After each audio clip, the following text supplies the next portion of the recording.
Hello everyone, AJ back again. Welcome to part 4 of my Punisher, a walkthrough of my collection of comics. Now, in the last part, I left us on a bit of a downer with the Angel rubbish. Yeah, not particularly great, that stuff. So to recap, in part 1, obviously we looked at the Punisher miniseries and the Punisher 104 issue ongoing series. And then in part 2, we had a look at the Punisher War Journal and Warzone until the eventual cancellation of all 3 of those series that run concurrently at the same time because of Marvel and their need to make as much money as they can until people go off of a character, which is what happened with the Punisher. So after that, in video 3, we looked at Punisher, an 18-issue miniseries, it wasn't a miniseries, 18-issue ongoing series, but it was cancelled at issue 18 without a concluding point to the story, which then led us into the demon stuff. So you failed to have a conclusion to one story, and they failed to give you the death of the Punisher in order to do the demon nonsense that they done. Then we also looked at Punisher 2099, Punisher Noir, and a few other bits. Majority of video 3 is a low point for the Punisher in the history, as in, the Punisher, you've got Punisher War Journal, Warzone up here for quality, and then the quality for the Punisher and what they done with him kind of dips during the period up to and including the demon stuff, including 2099. As much as I enjoyed 2099, it's that whole box of stuff, or that whole video of stuff, I could easily just sort of, if I had to lose anything, it would be that. After that 4-issue demon storyline, there was another 4 issues with the Demon Punisher, which I do have, but they're collected and boxed away somewhere, and that was a 4-part crossover with himself and Wolverine. Now I might be wrong, but I think the story was called Revelations. I believe it's 4 issues anyway. So anyway, after that is where the good stuff started again, where the Punisher became relevant again, where he got a much needed boost by Garth Ennis, Steve Dillon and Jimmy Palmiotti coming on board. And that gave us the Marvel Knights version of the Punisher. Now you might recognise this picture, as it's been sat behind me the entire time while I've been doing these videos. Tim Bradstreet is the artist on these. He done all the covers. Brilliant set of covers. Now, obviously that's issue 1, but I do have a variant cover for issue 1. Same drawing, but yeah. And also I have a collected edition, which I've opened just simply because I want to read you an extract from it. Because this series pretty much totally dismissed the Angel stuff in 2 pages. It just a few lines at the end of issue 1, which starts there, goes into page 2 of that. Sorry, it's not page 2 of the story, but that's the 2nd page, 3rd page, and final. So let me read you that, because it's quite apt, considering how bad the previous stuff was. So, it's the Punishers, it's Frank Castle's inner monologue. I caught a glimpse of heaven once. The angels showed me. The idea was I'd kill for them, clean up their mistakes on earth, eventually redeem myself. Tried it, didn't like it. Told them where to stick it.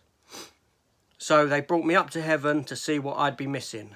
My wife, a son, a daughter. All finally at peace. I hadn't seen them since they bled out in my arms. then I was cast down. Back to a world of killers, rapists, psychos, perverts, a brand new evil every minute, spewed out as fast as men can think them up.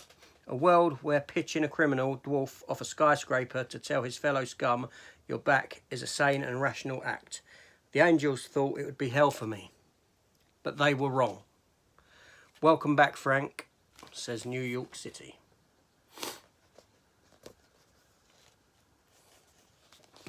They're not there anymore. Which shows you how old this actually is. I mean, oh Christ. These are before 9/11. Can you believe this series is that old? I cannot. That's crazy. Anyway, so Garth Ennis and his crew from Preacher came on board to Marvel to write Marvel Knights. Now this is set within the Marvel universe. So Garth Ennis and his mind, if you know his work, you know that it's quite adult orientated. He had to be reined in for this series. So it's great art, it's great storytelling, it's amusing, it's like, the best way to describe it, and I'm not criticising it here, the violence in these are like a Looney Tune cartoon. There's a scene in one issue where Wolverine takes a shot to the face with a sawn-off shotgun and is missing his entire face. You see the adamantium skeleton with just 2 eyes. There's another where he runs over Wolverine with a steamroller. Yeah, it's all very, very good stuff. So anyway, let me get on. So that was issue 1, like I said, and issue 1 variant cover, and this collected issues 1, 2 and 3. So you had issue 2, again Tim Bradstreet, and an alternate cover for issue 2. Issue 3, Daredevil. These are some beautiful covers. Issue 4, it's Piranha at top, because Punisher he gets chased into a zoo, he's unarmed, and he utilises the creatures in the zoo for some quite imaginative kills, which if you've ever played the PlayStation 2 Punisher game, that draws heavily from this. So that last one was issue 5, issue 6, issue 7, issue 8, issue 9, 10, issue 11,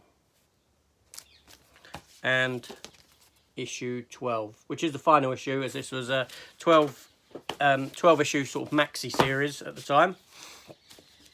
Very popular, very, very popular. Even the 2004 Punisher film starring Thomas Jane, that drew inspiration heavily from that series. The Russian, Spacker Dave, the fella with all his metal piercings. Jane was her name, the character, played by Rebecca Romaine. Yep, she was in it. So anyway, but due to the popularity, I mean, the Punisher came back with that series. He came back big. It was popular again. Marvel gave Garth Ennis the reins of an ongoing Marvel series, Marvel Knights series. Again, that's issue 1. Covers again by Tim Bradstreet. I believe he probably done the covers all the way through again. Issue 2, Spider-Man appearance. Issue 2, alternate cover, Steve Dillon. Issue 3. And issue 4. Issue 5. These do have brilliant covers. 6, issue 7,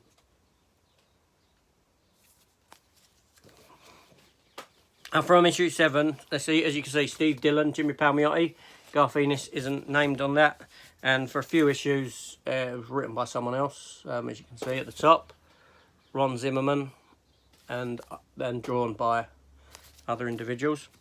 It's issue 9, issue 10, issue 11,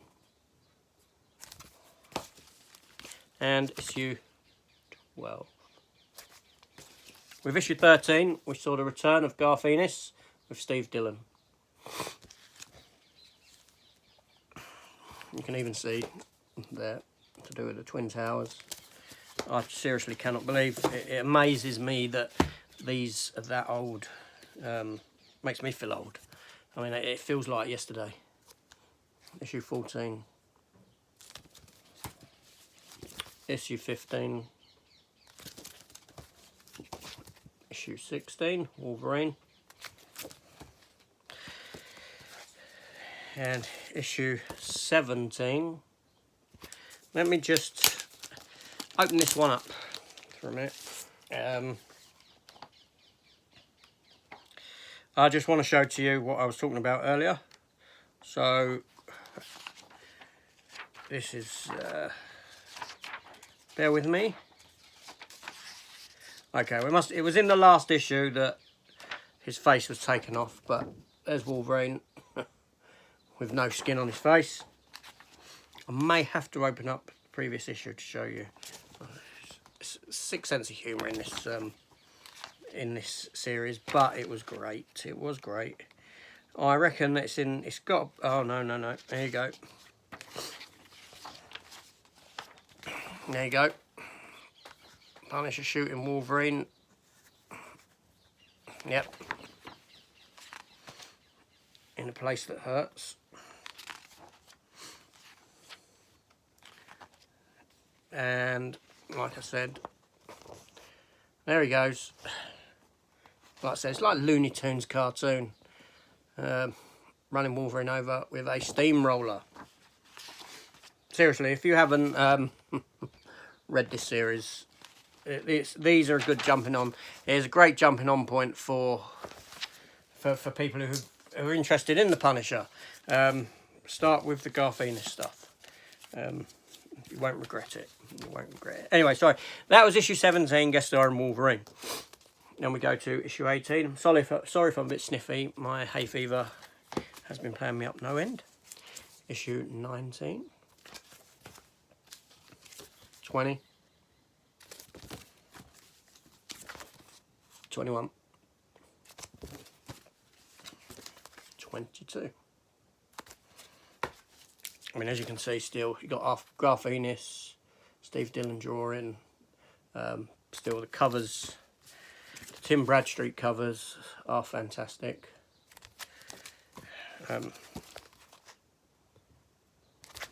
25, sorry, I'm not even telling you the numbers, I'm just holding them up. 26, 27, Elektra, 28, 29, 30, 31, 32, 33, 34, 35, 36, and the final issue, 37. At which point this series was cancelled. Now, it wasn't cancelled for sales. The sales were great. It was just because Marvel had another idea. Yeah, which we'll get to in the next video, because I'm going to leave it there. But after that, Marvel let the leash off on Garth Ennis and gave him the reins to do the freedom to do whatever he wanted, so to speak, on a Punisher series under the Max imprint. Now the Max imprint is much like DC's now Black series, or back then it would have been under their Vertigo line. It was basically comics created for more mature readers. So the Punisher set off again with an issue 1 under the Max heading, but it had nothing to do with the rest of the Marvel Universe. It was in his own confines, in his own world. There were a couple of appearances, nothing major, I won't get into it here now, but yeah, I'll be talking all about that and going through them ones in the next video that I plan on doing, which is a continuation from this one. So this is part 4, next one will be part 5. Parts 1, 2 and 3 are uploaded, you can go and watch them. So, have you read this era of comics from the Punisher? I know a lot of people have. This is a popular time for the Punisher in comics at this point.